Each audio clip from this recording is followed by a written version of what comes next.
Bonjour et bienvenue à ce 13e épisode de Tous en quarantaine, tous encouragés. Nous sommes le 30 mars 2020.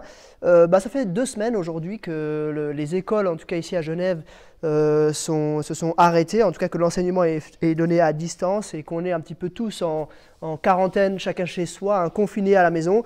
On n'a plus beaucoup de relations et on profite, au lieu de gaspiller ce temps, on en profite pour méditer le texte du livre de l'Apocalypse. Et aujourd'hui, on va s'attaquer au chapitre 13. Je dois le dire d'emblée, c'est un chapitre qui a suscité les interprétations les plus farfelues et les plus fumeuses au travers de l'histoire de l'Église. Peut-être vous en avez entendu parler de l'une ou de l'autre de ces interprétations, mais on va essayer de comprendre ce texte de la manière la plus simple, la plus fluide et qui me semble la plus cohérente avec l'ensemble de la Bible. Je vais procéder un petit peu différemment des autres fois, c'est-à-dire qu'au lieu de lire tout le texte, je vais le lire section par section, parce que c'est un texte qui est très structuré, je crois. En comprenant bien la structure, ça va nous aider à dégager les vérités importantes pour nous dans ce texte. Dernière remarque avant de commencer, je crois qu'il faut éviter 2 extrêmes quand on lit ce texte. Le premier extrême, et certains commentateurs vont dans ce sens-là, c'est de penser que ce texte il décrit des événements de l'époque de la vie de Jean uniquement, des empereurs romains et des persécutions qui étaient vécues à cette époque-là. C'est probablement le cas, mais le danger c'est de voir ça uniquement. L'autre extrême, c'est de penser que ce texte il parle uniquement vraiment des moments de la fin, et ça ne parle pas de notre époque ou de l'histoire de l'Église, mais vraiment uniquement des temps de la fin. En fait, je crois que, et on va le voir en étudiant le texte, je crois que ce texte, ce chapitre, il décrit vraiment toute cette partie de l'histoire de l'Église, toute cette partie des nations là, dans lesquelles nous sommes actuellement. C'est-à-dire que ça englobe l'époque de Jean, ça va jusqu'au retour de Christ. Depuis la première jusqu'à la seconde venue de Christ, on est dans ce chapitre 13 de l'Apocalypse. Je vous rappelle un tout petit peu le contexte. On avait vu comme un grand récit de l'histoire de l'humanité au chapitre 12. Et ce récit de l'histoire de l'humanité qui était double, on avait vu une perspective céleste, une perspective terrestre, d'abord terrestre et ensuite céleste, il contenait à un moment donné ce temps de difficulté où le diable faisait du mal à la femme pendant 1260 jours, ou bien 1 temps, 2 temps et la moitié d'un temps. Et ici, le chapitre 13, c'est comme un peu un zoom sur cette période-là. On va voir plus précisément pendant cette époque-là ce qui va se passer. Un mot encore sur la structure. Donc, on a 2 fois la même structure. On a d'abord une bête qui monte de la mer, les versets 1 à 10, et puis ensuite une bête qui monte de la terre, les versets 11 à 18. Et ces 2 parties, elles se ressemblent. On a tout d'abord une description physique de la bête, ensuite une description de sa fonction, une description de son activité, et puis un avertissement au lecteur. Et ceci 2 fois. C'est pour ça que je mets l'accent un petit peu sur la structure. Je lis donc le début. Puis, je vis monter de la mer une bête qui avait 7 têtes et 10 cornes, et sur ses cornes 10 diadèmes, et sur ses têtes des noms blasphématoires. La bête que je vis ressemblait à un léopard. Ses pattes étaient comme celles d'un ours, et sa gueule comme une gueule de lion. Voilà la description physique de cette première bête. Ce qui est frappant d'emblée, sans connaître autre chose de la Bible, c'est que c'est une bête qui ressemble au dragon. Je ne sais pas si vous vous souvenez, le dragon du chapitre 12, c'est le chapitre 12, verset 3. Un autre signe apparut dans le ciel, c'était un grand dragon rouge feu qui avait 7 têtes et 10 cornes, et sur ses têtes 7 diadèmes. Donc on a cette première bête qui monte de la mer, et qui, elle est comme en fait ce dragon, elle est comme un peu de la même nature que ce dragon. On avait dit, et ça va être redit quand on va arriver un peu précisé au chapitre 17, ça symbolise des empires, des puissances, des empereurs, ses cornes et ses têtes. On a dit que c'était un peu vain d'essayer d'identifier exactement précisément à quelle personne ça pouvait faire référence, mais en tout cas une notion d'empire, de puissance. Il ne s'agit pas nécessairement d'un personnage unique, mais plutôt d'un système qu'il y a derrière cette bête. C'est comme un peu si au chapitre 12, ce dragon, c'est un signe dans le ciel, et en fait, ici au verset 13, on a comme matérialisé, comme incarné dans notre monde, sur la terre, l'action de ce dragon sous la forme de cette première bête. Cette première bête, elle a quand même un changement par rapport au dragon, c'est qu'elle a en plus sur ses têtes des noms blasphématoires. Et ça commence déjà à décrire un petit peu sa fonction, qu'on va voir juste après. Ensuite, elle ressemble à 3 animaux, hein, le léopard, l'ours et le lion. C'est une référence probablement à une bête qui est déjà présente dans le livre de Daniel, mais sur lequel je ne vais pas m'étendre. Et puis ensuite, on a la description de sa fonction à cette bête. Quelle est sa fonction ? Le dragon lui donna sa puissance, son trône et une grande autorité. L'une de ses têtes était comme blessée à mort, mais sa blessure mortelle fut guérie. Remplie d'admiration, la terre entière suivit alors la bête.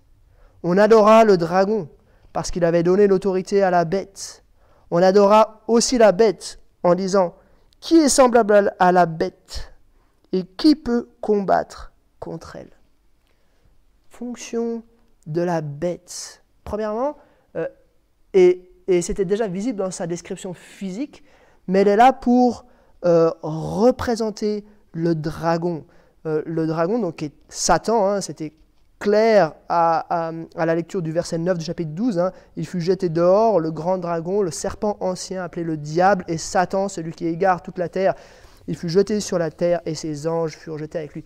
Donc il s'agit bel et bien de la matérialisation, disons de l'apparition en quelque sorte dans notre monde de Satan. Non pas sous forme d'une créature, mais sous forme plutôt d'un système contre Dieu. Et puis qu'est-ce qu'elle fait, cette bête ? Elle a une de ses têtes qui est comme blessée à mort, et cette blessure, donc blessée à mort, et cette blessure mortelle a été guérie. C'est un petit peu comme une quasi-résurrection que cette bête a vécue, et ça suscite l'admiration de la terre entière qui commence à suivre cette bête-là, voyant ce dont elle est capable. Et puis, comme les gens adorent cette bête-là, en fait, dans son sillage, elles adorent le dragon qui lui a donné l'autorité. Et tout le monde se dit, qui est semblable à la bête et qui peut combattre contre elle ? On passe ensuite à la description, je reviens en arrière, hein, c'est la description de son activité, de sa description physique, la description de sa fonction. Maintenant, description de son activité. Qu'est-ce qu'elle fait, cette bête ? Il lui fut donné une bouche qui proférait des paroles arrogantes et des blasphèmes. Elle reçut le pouvoir de faire la guerre pendant 42 mois. Elle ouvrit la bouche pour proférer des blasphèmes contre Dieu, pour insulter son nom et son tabernacle, ceux qui habitent dans le ciel. Il lui fut permis de faire la guerre aux saints et de les vaincre. Elle reçut l'autorité sur toute tribu, tout peuple, toute langue et toute nation, toute nation et tout habitant de la terre, et tous les habitants de la terre l'adoreront. Tous ceux dont le nom n'a pas été inscrit dans le livre de vie de l'agneau offert en sacrifice, et ce, dès la création du monde. Qu'est-ce qu'elle fait, cette bête ? Elle blasphème, elle insulte Dieu et son peuple pendant 42 mois. Pendant 42 mois, ça nous fait penser bien sûr aux choses qu'on a vues déjà précédemment. Au chapitre 11, il y avait ces prophètes qui avaient reçu le pouvoir de prophétiser pendant 1260 jours. C'est 42 mois, 1260 jours, c'est la même chose, c'est 3 ans et demi. Et puis, il y avait aussi, chapitre 11, verset 2, les nations qui piétinent la ville sainte pendant 42 mois. Au chapitre 12, de nouveau, il y avait cette femme qui est caché, qui représentait le peuple de Dieu, on avait dit, hein, qui est caché et nourrie pendant 1260 jours. Et puis ensuite, elle est de nouveau cachée pendant 1 temps, 2 temps et la moitié d'un temps. Donc on est toujours dans cette période-là, la période des nations, la période de la protection de Dieu, mais aussi des difficultés de la persécution, où cette bête blasphème et elle profère des paroles arrogantes. Donc elle insulte Dieu et son peuple. Elle arrive même à les vaincre, comme on avait vu avec ces 2 prophètes, celui qui ressemblait à Moïse et celui qui ressemblait à Élie au chapitre 11. Elle a pu les vaincre, elle a pu les détruire. Mais au chapitre 11, on a vu que Dieu les a ressuscités. Hein. Et elle prend de l'autorité sur les habitants de la terre, sur tous ceux qui n'ont pas leur nom inscrit dans le livre de vie de l'agneau, offert en sacrifice, et ce, dès la création du monde. Ceux qui n'appartiennent pas en propre à Jésus suivent la bête. Ceux qui n'ont pas leur nom inscrit dans le livre de Dieu depuis la création du monde suivent la bête. Ça, c'est sa fonction, c'est son activité. Puis maintenant, une parole, une espèce de warning que Jean laisse au lecteur de l'Apocalypse. Il nous dit, si quelqu'un a des oreilles, qu'il écoute. Si quelqu'un fait des prisonniers, il sera emmené prisonnier. Si quelqu'un tue par l'épée, il doit être tué par l'épée.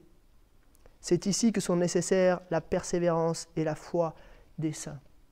On a dans cette parole-là, on a comme un double avertissement au lecteur. Qui nous dit, enfin, c'est un avertissement qui dit comme 2 choses.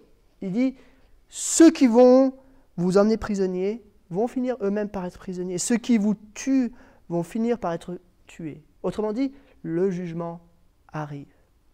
Mais il y a aussi une autre facette de cet avertissement, c'est l'idée ne cherchez pas à utiliser des armes ou des moyens humains comme l'emprisonnement ou le meurtre pour combattre cette bête-là.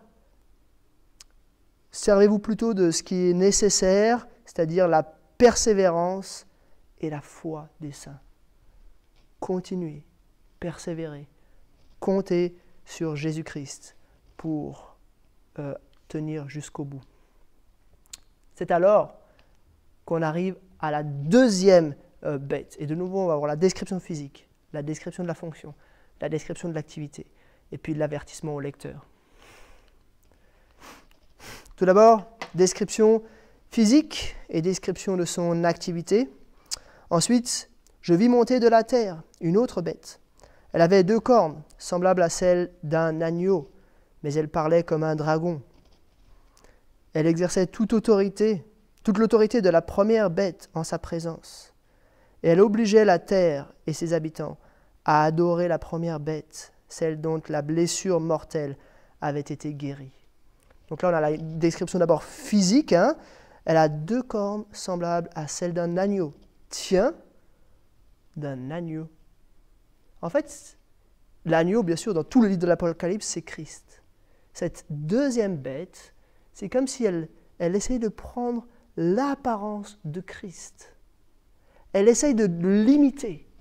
Elle essaye de se rendre un petit peu comme lui pour tordre encore plus le message de l'Évangile, pour perdre encore plus de monde. C'est ces loups déguisés en agneaux dont il est question ici. Mais on n'est pas dupe. Hein. Elle parle comme un dragon, comme le serpent en Genèse 3. Elle est là pour séduire, non pas pour amener la vérité, mais pour séduire. Même si elle ressemble à un agneau, elle n'est pas un agneau, au contraire, elle est un dragon. Et description de sa fonction, hein, c'est quoi son rôle, sa casquette? Elle exerce toute l'autorité de la première bête en sa présence. Elle obligeait la terre et ses habitants à adorer la première bête, celle dont la blessure mortelle avait été guérie. Donc, en fait, elle vient comme catalyser, magnifier le pouvoir, l'adoration que l'humanité devait à cette première bête. Ensuite, qu'est-ce qu'elle fait? Description de son activité. Hein.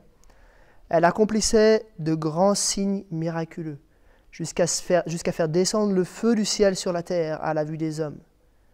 Elle égarait les habitants de la terre par des signes qui lui étaient donnés d'accomplir en présence de la bête. Elle leur disait de faire une image de la bête qui avait été blessée par l'épée et qui avait survécu. Elle reçut le pouvoir d'animer l'image de la bête, afin que cette image puisse parler et faire tuer tous ceux qui ne l'adoreraient pas. Elle fit en sorte qu'on impose à tous les hommes, petits et grands, riches et pauvres, libres et esclaves, une marque sur leur main droite et sur leur front. Ainsi, personne ne pouvait acheter ni vendre sans avoir la marque, c'est-à-dire le nom de la bête ou le nombre de son nom. Qu'est-ce qu'elle fait, cette bête? Comme elle organise une grande persécution, mais il faut comprendre que ce n'est pas une réelle tyrannie. Ce n'est pas une tyrannie de la force, en quelque sorte. C'est plutôt qu'elle séduit. Elle accomplit de grands signes miraculeux, jusqu'à faire descendre le feu du ciel sur la terre à la vue des hommes. C'est un peu le signe que Élie avait fait de la part de Dieu, mais elle arrive même si elle est opposée à Dieu, cette bête-là, elle arrive comme à reproduire ce signe-là. Elle égare les habitants de la terre par des signes qui lui étaient donnés d'accomplir en présence de la bête. Et puis ça va un cran plus loin, en plus des signes, elle va carrément faire une idole animée de la première bête. Donc elle va susciter une grande idolâtrie. Et puis, par ce moyen-là, la première bête va pouvoir exterminer tous ceux qui ne l'adorent pas. Et puis, sur la base donc, de cette adoration, hein, en fait, non pas par une imposition par la force, mais en ayant un peu séduit toute l'humanité, elle sera capable d'imposer toutes choses. Les grands, les petits, les libres, les esclaves, les pauvres, les riches auront cette marque sur la main droite et sur leur front. Et personne ne pourra vivre en fait. Personne ne pourra acheter, vendre sans cela. Donc il n'y aura plus de société humaine possible pour ceux qui ne font pas partie de son royaume. Donc elle bâtit vraiment un royaume. Et puis finalement, dernier point, c'est le warning pour le lecteur. Hein.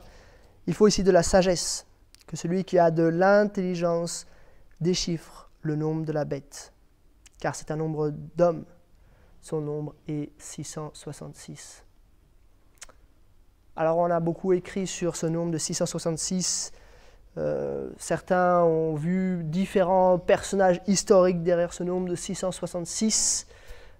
Mais moi je crois qu'on a là vraiment, on montre que, ce que Jean veut montrer, probablement que c'est quelqu'un de son époque, peut-être Néron, derrière ce nombre, mais en fait de manière générale c'est plutôt cette idée que c'est un nombre d'hommes, c'est la gloire humaine magnifiée, l'idolâtrie, c'est vraiment Satan qui veut prendre la place de Dieu, il veut se montrer comme Dieu, mais impossible.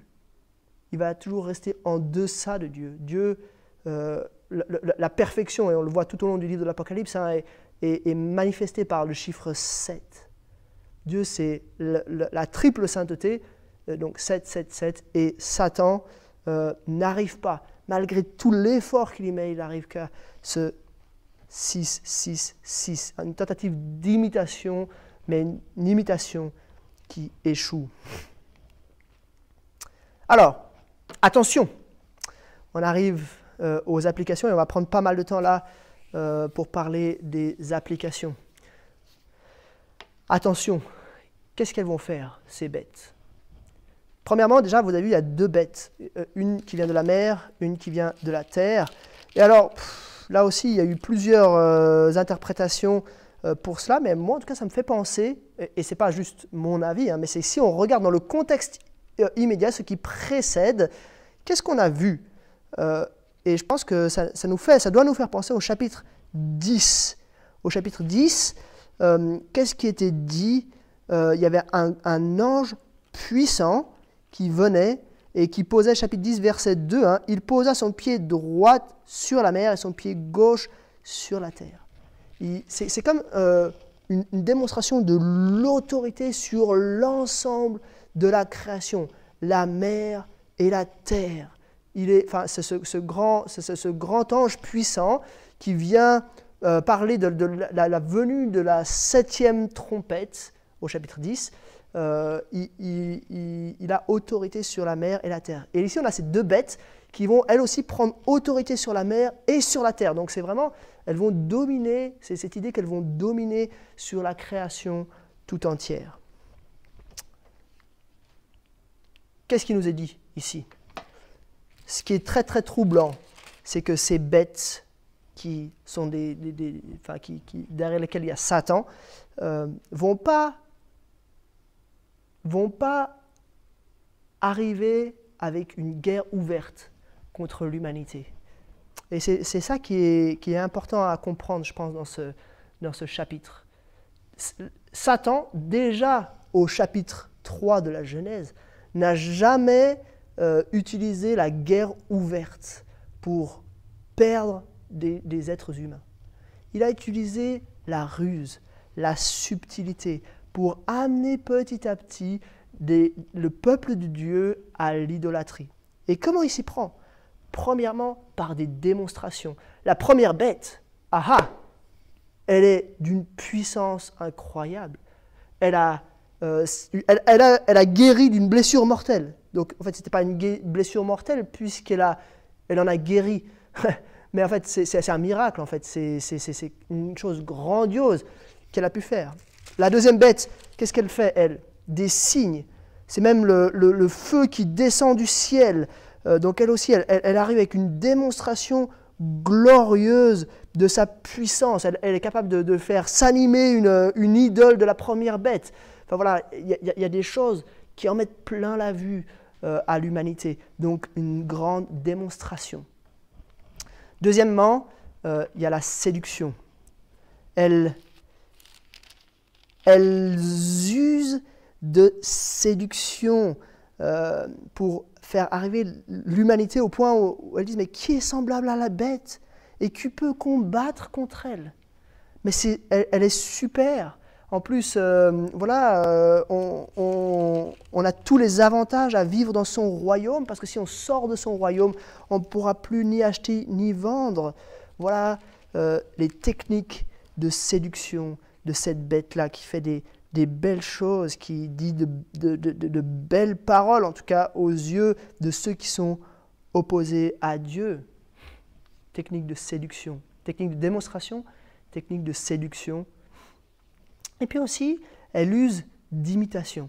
Je ne sais pas si vous avez remarqué ça, mais elle use de moyens d'imitation de la personne de Dieu lui-même.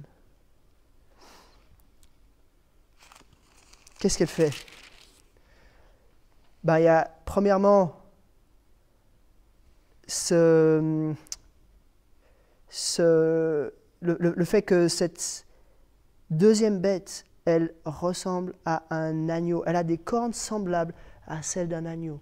On voit une volonté d'imiter Dieu, d'imiter Christ. Elle fait des signes comme Dieu, jusqu'à faire descendre le feu du ciel comme Dieu. Qu'est-ce qu'elle fait d'autre? Elle opère une quasi-résurrection en guérissant une blessure mortelle. Là où Christ, lui, est ressuscité pleinement de la mort, elle a réussi à survivre à une blessure mortelle. Donc c'est une quasi-résurrection. Elle essaye d'imiter la puissance de Dieu. Et puis, qu'est-ce qu'elle fait? Elle a aussi ce nom, 666, qui montre qu'elle essaye d'imiter Dieu. Elle essaye de se faire elle-même un grand royaume qui soit beau, qui ressemble à Dieu. Là aussi, on voit une similitude avec ce qu'on avait vu dans dans Genèse 3. En Genèse 3, le serpent avait un petit peu comme imité Dieu en disant Dieu a-t-il réellement dit et puis il met en doute, et puis en fait il va carrément dire quelque chose ça ressemble à ce que Dieu avait dit, mais c'est différent de ce que Dieu avait dit. Il va comme se placer entre Adam et Ève et Dieu, mais pas comme un opposé à Dieu, mais comme quelqu'un qui ressemble un petit peu à Dieu, mais qui serait un petit peu meilleur que Dieu. Donc une technique d'imitation. Et puis finalement, son but, c'est de pousser à l'idolâtrie. C'est de pousser à l'idolâtrie, elle. Vous voyez tout ce que je fais, les choses super, géniales que je fais, adorez-moi. Je dois être votre maître, c'est une obligation. Et puis, finalement, en fait, qu'est-ce qu'elle veut? Elle veut la possession. Elle veut. Il y a vraiment le langage de la possession. Ça veut dire de devenir propriétaire de cette bête-là. Elle veut être adorée et être propriétaire de l'humanité. Il lui fut permis de faire la guerre aux saints et de les vaincre. Elle reçut l'autorité sur toute tribu, tout peuple, toute langue, toute nation, et tous les habitants de la terre l'adoreront. Donc elle veut posséder la terre. Elle veut posséder la terre au point qu'elle fait en sorte qu'on impose à tous les hommes, petits et grands, riches et pauvres, libres et esclaves, une marque sur leur main droite et sur leur front. C'est quoi cette marque? Et je crois que c'est important parce qu'on identifie souvent cette marque avec une puce sous-cutanée, et je crois que c'est beaucoup plus profond que cela. Peut-être qu'il y aura une puce sous-cutanée, et peut-être qu'il y aura un lien avec ça, j'en sais rien, mais en tout cas, ce dont il est question ici est beaucoup plus profond que cela. Et j'aimerais lire avec vous quelques versets dans le livre de l'Exode. Deutéronome, au chapitre 6. C'est un texte qui est vraiment fondamental pour nous, et en particulier fondamental à la lumière de Apocalypse 13. Voilà ce qui est dit dans Deutéronome chapitre 6, et je vais lire juste à partir du verset 4. C'est la fameuse prière, le schéma d'Israël. « Écoute Israël, l'Éternel, notre Dieu, est le seul éternel. Tu aimeras l'Éternel ton Dieu de tout ton cœur, de toute ton âme et de toute ta force. » Le voilà le vrai Dieu, celui qu'on doit aimer, non pas la bête, non pas le dragon, mais l'Éternel. Les commandements que je te donne aujourd'hui seront dans ton cœur. Tu les répéteras à tes enfants. Tu en parleras quand tu seras chez toi, quand tu seras en voyage, quand tu te coucheras et quand tu te lèveras. Et là, écoutez bien, tu les attacheras à tes mains comme un signe. Ils seront comme une marque entre tes yeux. Tu les écriras sur les montants de la porte de ta maison et sur les portes de ta ville. Donc, les commandements de Dieu qui sont la démonstration que nous sommes possédés, nous appartenons à Dieu en tant que peuple d'Israël, devaient être portés sur la main et sur le front. Bien sûr, c'est symbolique. De même que ça devait être écrit sur les montants des portes et sur les portes de la ville. Bien sûr, c'est symbolique, c'est pour dire, dans cette ville, nous appartenons à Dieu. Dans cette maison, nous appartenons à Dieu. Et moi-même, mes actes, par l'image des mains, appartiennent à Dieu. Et même mes pensées, ma personne, ma personnalité avec le front, appartiennent à Dieu. C'est ça l'idée. Et vous savez peut-être que les Juifs avaient pris ce passage au pied de la lettre, et je vous montre juste ici une petite photo. Ici, c'est un soldat israélien actuel qui a, donc je ne me rappelle plus comment ça s'appelle, on appelle ça des fois des phylactères, mais je crois que pour les Juifs, c'est un autre nom. Donc ils écrivaient vraiment ils écrivent encore aujourd'hui vraiment cette prière, et ils le mettent sur leurs bras et sur leur front, en signe d'appartenance à Dieu. Et la bête, qu'est-ce qu'elle va faire? elle va écrire son propre nom. Elle va mettre sa propre marque sur ces personnes, sur ceux qui vont lui appartenir. Ça nous fait penser un peu à cet ange aussi qui avait amené avec le cachet de Dieu, qui avait marqué tous ceux qui appartiennent à Dieu. La bête, elle marque tous ceux qui lui appartiennent à la main et au front. Je lis juste encore la suite de cette prière, du schéma. Je lis encore quelques versets plus loin, à partir du verset 12 de Deutéronome 6. « Lorsque tu mangeras à satiété, fais bien attention à ne pas oublier l'Éternel qui t'a fait sortir d'Égypte, de la maison d'esclavage. C'est l'Éternel, ton Dieu, que tu craindras. C'est lui que tu serviras. Et c'est par son nom que tu prêteras serment. Vous ne suivrez pas d'autres dieux pris parmi les dieux des peuples qui sont autour de vous, car l'Éternel, ton Dieu, est un Dieu jaloux au milieu de toi. La colère de l'Éternel, ton Dieu, s'enflammerait contre toi, elle t'exterminerait de la surface de la terre. » Et encore un peu plus loin, et là c'est aussi intéressant, verset 22 de Deutéronome 6, « L'Éternel a accompli sous nos yeux de grands miracles et prodiges, porteurs de malheur pour l'Égypte, pour le Pharaon et pour toute sa maison. Il nous a fait sortir de là pour nous amener dans un pays qu'il avait juré à nos ancêtres de nous donner. L'Éternel nous a ordonné de mettre toutes ces prescriptions en pratique et de craindre l'Éternel notre Dieu, afin que nous soyons toujours heureux et qu'il nous conserve la vie comme il le fait aujourd'hui. » Des signes miraculeux qui permettent d'identifier l'Éternel et qui sont imités par la bête dans ces derniers temps. Donc, le but de Dieu, le but de la bête plutôt déjà, c'est de nous posséder, que nous n'appartenions plus à Dieu, mais que nous lui appartenions, que nous soyons comme marqués, identifiés par lui, à l'opposé du peuple juif qui devait marquer son identité, son appartenance à Dieu par ces choses-là, en étant la possession de Dieu. La bête, elle, veut que nous devenions sa possession à elle. Alors, je vais enlever cette photo et puis je vais arriver juste à 2 applications finales de ce texte. Premièrement, application importante. Attention, ce qui ressemble à Dieu n'est pas toujours de Dieu. Il y a de grands miracles qui peuvent se produire, des choses même qui ressemblent à Dieu dans notre monde. Des choses remarquables. Attention, ce n'est pas nécessairement toujours de Dieu. On peut penser au progrès de la technologie, on peut penser à des choses du domaine de l'occultisme, on peut penser à d'autres choses encore. Il y a des choses grandioses qui se passent. Mais les choses grandioses, même le feu qui descend du ciel, ne vient pas toujours de Dieu. Celui qui vient de Dieu, c'est celui qui ne blasphème pas. Contrairement à ces bêtes qui blasphèment, qui disent des paroles arrogantes et puis qui poussent en fait. La bête de la mer, vous avez remarqué, elle pousse à adorer la bête de la terre, elle pousse à adorer la bête de la mer qui elle-même pousse à adorer le dragon.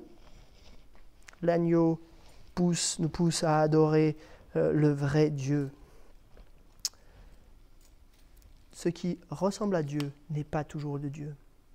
Dans notre période, le diable se déchaîne, il est parmi nous, il est sur la terre, et il se déchaîne. Et puis finalement, à qui voulons-nous appartenir? En fait, il y a là une question d'appartenance. Est-ce que nous sommes la possession de Dieu, ou est-ce que nous sommes la possession de la bête? Est-ce que nous avons sur le front et sur la main droite la marque de la bête? Ou est-ce que nous avons la loi de l'Éternel qui permet de nous identifier comme appartenant à Dieu? Devenir chrétien, ce n'est pas quelque chose d'anodin. C'est choisir d'appartenir à Dieu.